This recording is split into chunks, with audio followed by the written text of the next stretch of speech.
Traditional Chinese medicine is a term used by the World Health Organization to refer to a set of practices concerning medicine, of course, based on the perpetual traditions of what we call the People's Republic of China. Not necessarily the country, mind you, but the heritage. And these practices, as defined by the WHO in traditional medicine, it's not just the modality, it's also the theoretical framework, the way that the culture and the tradition understands the human body, the way they understand what we call pathophysiology, or how disease comes about, and how these diseases are to be treated.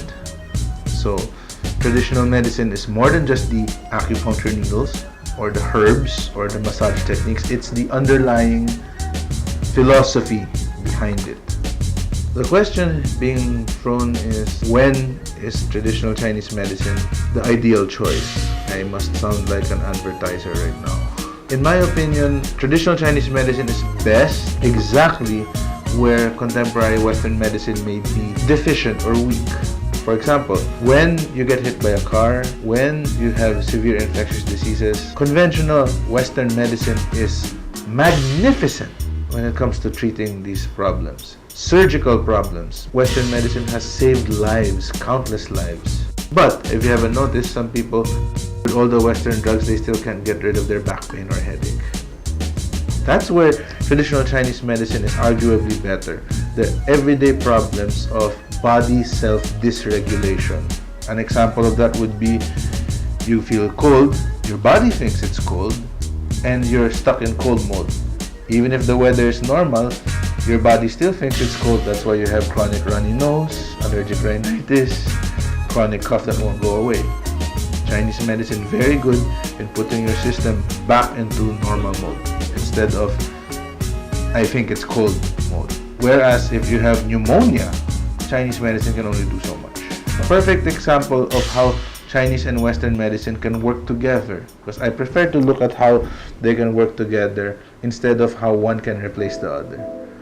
I have patients here right now, they're on cancer chemotherapy. They're normally afraid because of the side effects of cancer chemotherapy. I tell them we can do acupuncture and herbs to help with the side effects. So the chemotherapy does its job, patients happy because they don't feel the loss of energy or appetite problems or anything. The loss of hair, I can't do much about that, but other things, yes. So the question is, how does TCM work?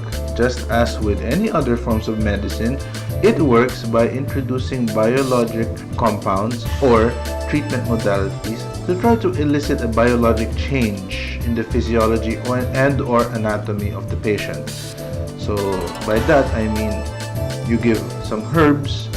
The herbs are supposed to have chemical compounds in them which we hope to create a beneficial effect for the patient.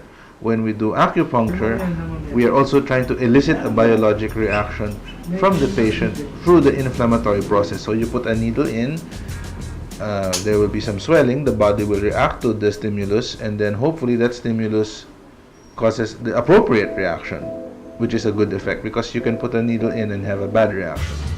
Which leads to the follow-up to this question: how do we know where to go? What kind of precautions to take? First and foremost, it's always good, it's always better, it's always best to seek out professionals.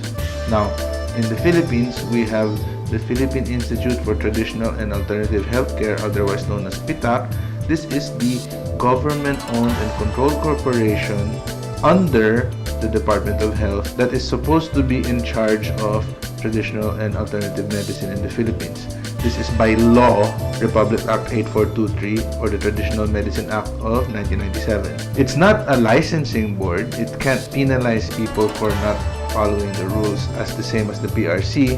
But at least those who are registered there, you know that their qualifications have been vetted, have been examined, and have been scrutinized.